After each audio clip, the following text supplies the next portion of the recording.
Nothing But Trouble is an example of a movie that's all but buried beneath makeup, special effects, and set decoration. The humor has to carry around such a heavy baggage of production values, so-called values, that it never gets off the ground. And besides, what's funny anyway about the grotesque creatures in this film? Yeah, I didn't think that any of the stuff was funny at all. I was stunned by this picture. The original title was Valkenvania, and I think that they were trying to do a Beetlejuice or some kind of otherworldly thing. The world in this movie, the visual world, is so aggressively ugly. Yes, it is ugly. That if it isn't a funny movie, which it isn't, then you're looking at the screen and you're just repelled by the images.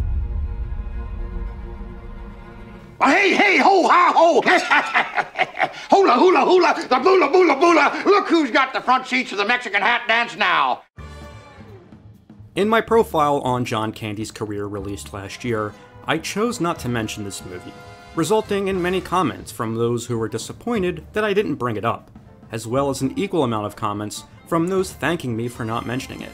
I guess it's a polarizing movie, with people either loving or hating it. In fairness, I can understand both sides of the argument.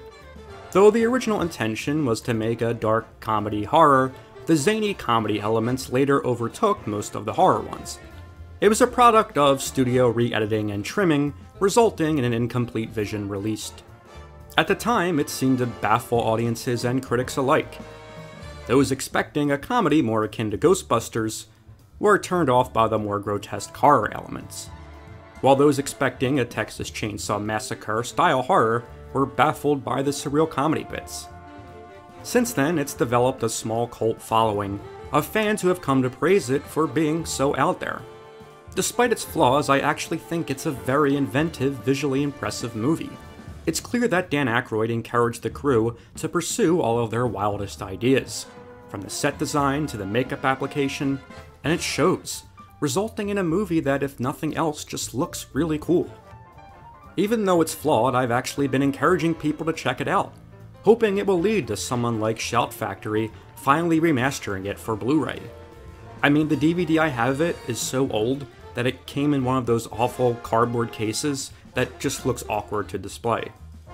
There's also no special features, and as far as I know, you can't find it on physical media in its full widescreen format. We did talk about this movie in depth on our podcast, but being that this year marks its 30th anniversary, I want to take a full look back at this bizarre yet incredibly captivating film, to encourage some of you to revisit the movie, if not solely because you'll never see another movie like it. This is the story of Nothing But Trouble. Oh, fine. Go suck a bug. At the time the film was made, Dan Aykroyd had a proven track record of hits that included The Blues Brothers and later Ghostbusters. Though it's worth noting that both of Aykroyd's original scripts for those movies would later be heavily refined by John Landis and Harold Ramis respectively. For Nothing But Trouble though, Dan wrote this screenplay on his own, with his brother Peter getting a story credit. The script was based on Aykroyd's own experience, being taken to a local justice of the peace after being pulled over for speeding in a small New York town. Aykroyd combined this concept with elements of the popular horror franchises of the 80s, describing it as a monster movie with humor, something akin to a modern-day Abbott and Costello meet Frankenstein. When Aykroyd set out to find a director for this ambitious project, both John Landis and John Hughes turned him down, explaining that they just didn't quite understand his vision, and they suggested that he take on the role himself. And so he did. This is your first time directing? Yeah, so I had that element of control and I used it really there. With the movie becoming his first and only time in the director's chair. The script was purchased by Warner Brothers, who helped surround Aykroyd with some of the best creative minds in the industry, including a makeup team led by David B. Miller, who had previously created the makeup design for Freddy Krueger, as well as a production designer in William Sandell, most known for creating the huge dystopian worlds of RoboCop and Total Recall.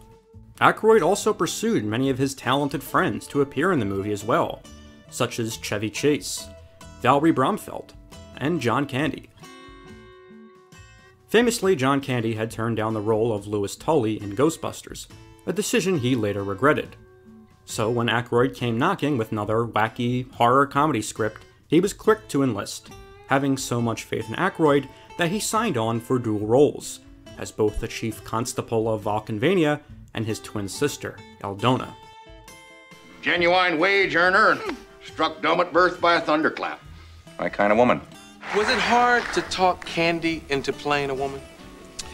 Well, I think Candy did it because I said if he didn't, you know, I would, and he knows I look really, really bad in drag. So I think, no, he just did it because the part really has a lot of importance to this in the story. The evil twin sister, it's not really a cheap drag piece. It really works on the level of a character building thing, and he wanted to do it because it was a really tasty way to play a woman that was funny.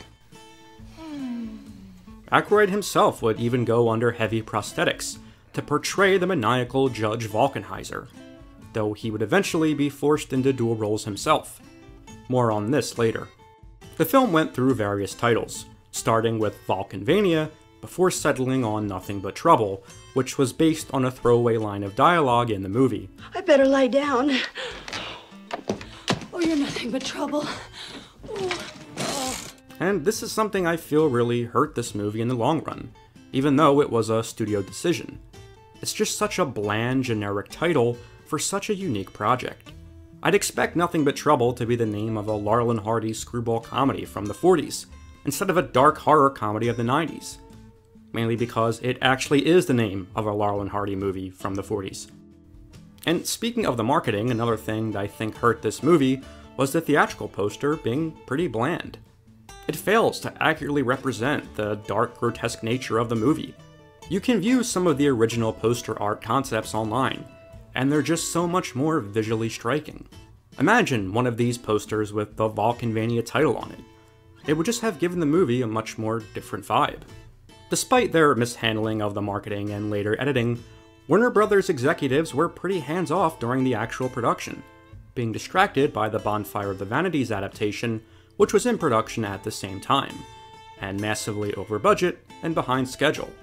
This allowed Dan Aykroyd to actually have creative control over the shooting of the movie, encouraging pretty much any idea his crew had.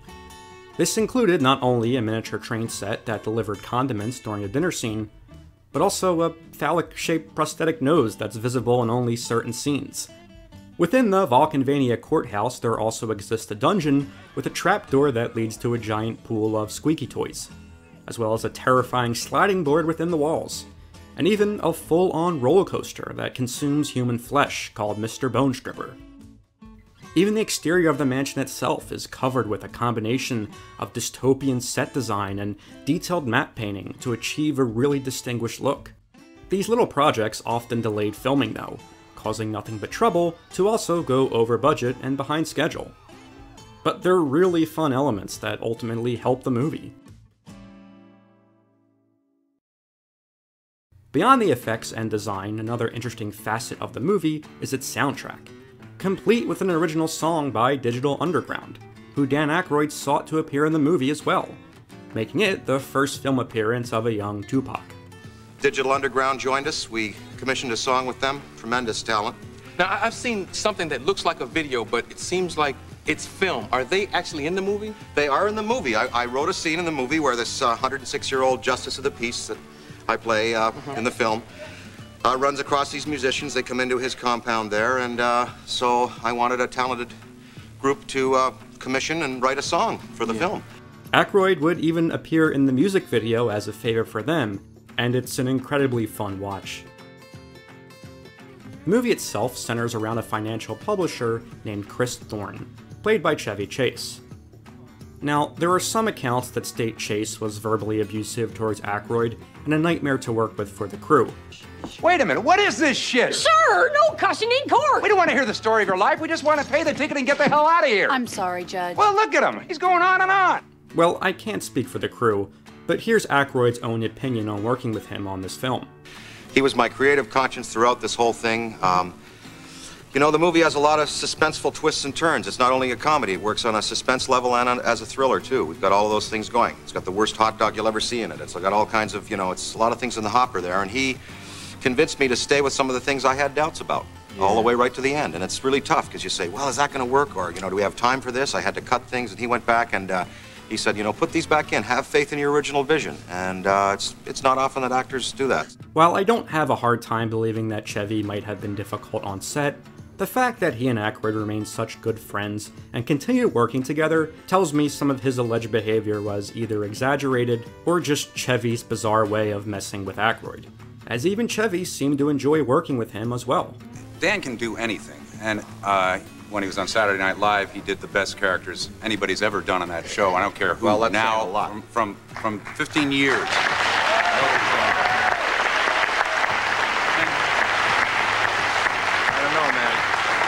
I don't know. My feeling about Dan is that he can do anything, but he is, it's like working with Rommel on peyote, working with him as a director. That's a He's nuts, man. He's out there. And he's out there generally as an artist. He's a true visionary and a true artist. Early in the film, Chris meets Diane, a lawyer played by Demi Moore, and he agrees to accompany her to meet a client in Atlantic City. Two of Chris's Brazilian neighbors, brother and sister Rinalda and Fausto, also come along for the ride, played by Bartila Damas and the late great Taylor Negron. Hi, I'm Rinalda. Hola, yo soy Diana. Ay, pero es que habla español, yo no lo puedo creer. This is my brother Fausto. Encantado. Chris, put this tape on. Let's chanca. And the foursome soon get nothing but trouble when they take a detour through the hamlet of Valkenvania and blow a stop sign. A small infraction made worse when Chris tries to evade the Chief Constable Dennis, played by John Candy. Good afternoon. Driver, step outside the car, please. Now, if you watch this channel, you know I can't sing John Candy's praises enough. And Dennis is a really great role for him, being that he's the one character in the movie that's actually likable. He's conflicted in his role as Chief Constable, and doesn't want to stay in Valkenvania. It sets up a really interesting arc that ultimately goes nowhere, as the character just disappears halfway through the movie, only to surface at the very end. He comes off as being the sole voice of reason in Valkenvania, especially when Chris and co are brought before the judge, who sentences them all to appear in court the following day. What's the point in that? They're clean. No drugs, no guns, nothing. Just another batch of hot pistol lily-wogged city chickens to run through Grandpa Alvin's trick house. When I'm gone, you will be relieved you can run things any way you want. Until then, you just do your job. Although later we get to see what happens to offenders of the law that aren't treated as kindly. You're a crack and ice cocaine here, and you got your pills and your vials of coke and snorters and pipes and grinders, and get your gun here. As one of the Baldwins and a mock Joe Pesci are given a ride on Mr. Bone Stripper. It's also no coincidence that in the next scene, hot dogs made up of a questionable-looking meat are served to the guests. Here's how I like them, and I suggest you have them the same way. I feel like if you know anything about this movie, you probably know of this scene. Does he treat all traffic violators this graciously? Only the ones he takes a special interest in, like bankers. Ants on a log, ma'am? There are just so many great, weird little touches that it's hard to keep count. Aside from the judge descending from the ceiling, there's also the train set carrying ketchup.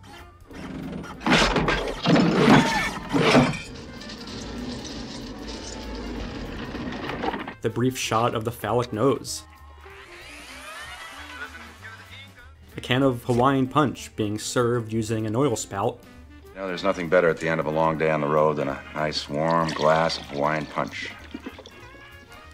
And even gross-looking ant on a log as an appetizer. It's just bizarrely perfect through all these layers. There you go. Does the Pope wear a hat with Sergeant York's mother and angel, and will a banker grope for money? Not to mention, we finally get to see Aldona, and she immediately starts making eyes at Chris. Eldona, would you please prepare the meal? Thank you, dear.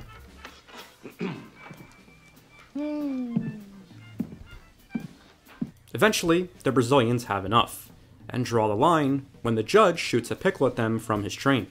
I can't believe that's a sentence I just said. And I won't have my sister, who was once the queen of the Mardi Gras, sitting at a table with a pickle-shooting train. Dennis later rescues the Brazilians, and the three escape Valkenvania together. Only you have the power to help us.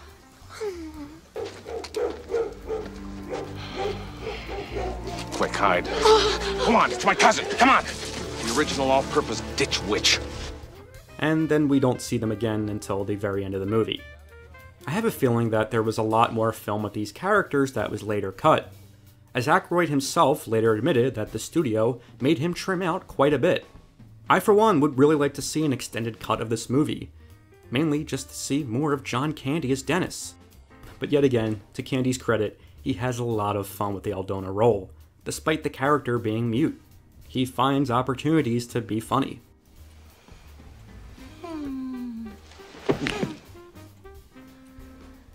But, Judge, as far as her needs are concerned, I could never presume to be able to fill them. Oh, you can slip on a pud collar.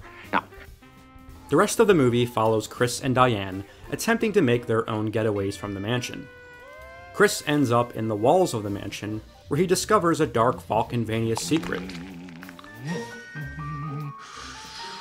Diane herself stumbles upon another Vulcanvania secret in the form of Bobo and Little Devil, who can only be described as grotesque evil twin babies that are scaled up proportionately. I'm Bobo.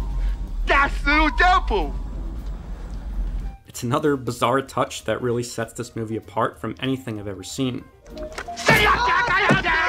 I win my deal. No. Bobo wins because Bobo's hand was on top. Yeah, my hand's on top. I win my deal. I mean, these two characters could have just been two kind of dumb henchmen, but Aykroyd wanted them to be portrayed as these giant babies. We're not allowed in the house. Aykroyd plays one of them, Bobo, as he just couldn't find anyone else who wanted to play the character, and he was forced to direct in full costume for all the scenes involving the character. Apparently, being a first-time director, Aykroyd also allowed all of the cast to have their own video playback monitors to essentially direct themselves. An element that went away once John Hughes visited the set and declared to Aykroyd, "You have to get rid of these." I mean, I don't blame Aykroyd for this. He was obviously so consumed in the other elements of the production. It really was a pleasure. And, you know, Demi was great. My cast is wonderful in this picture. I don't want to give too much more away about the movie, especially for those who haven't seen it. Though I will just say, it continues being a wild, crazy ride until the last frame of the movie. No, what? The fact that Aykroyd was so encouraging to the cast and crew really shows in the finished film, for better and for worse. There's sometimes a lack of cohesion at times, but it's still a really unique movie that I think has stayed with a lot of people. Foot collar. It came out on Valentine's Day weekend 1991, opening at number 8, being pitted against new releases like The Silence of the Lambs and King Ralph, as well as earlier releases like Home Alone, still in its box office domination. It was critically reviled, with some critics even adding it to their worst of 1991 lists. So I think what happened is somebody made a draft at the beginning, and then it got eaten away, and safety material was thrown in so that the weirdness that might have been Vulcanvania completely lost. The thing, the world in this movie, the visual world, is so aggressively ugly. Yes, it is ugly. That if it isn't a funny movie, which it isn't, then you're looking at the screen and you're just repelled by the images that you're being subjected. Just about the finest outhouse wallpaper you've ever seen. Aykroyd received a Golden Raspberry for his performance, and the movie received 5 nominations overall, including Candy for Worst Supporting Actress. I think the biggest crime of this movie was cutting short a potential directing career for Aykroyd. I mean, I'm not expecting a Best Picture contender from the guy, but he strikes me as the type of filmmaker who would have learned from his mistakes, and at least continue to grow in his craft, while still encouraging his crew to go all out. He's also the one cast member that's obviously having so much fun on screen, and you can see that in every single one of his scenes. In a day when comedy movies in particular feel so flat and generic, this movie should be applauded for being so completely out there. I don't think Aykroyd set out to make a conventional comedy in any sense of the word. Whether you love it or hate it, I bet part of this movie has always stayed with you. Go ahead there, folks. Pick yourself up a couple of dolls. Nothing But Trouble is worth remembering. Aldona, you know he's not supposed to see you on this special day. Special day? What is it, Halloween?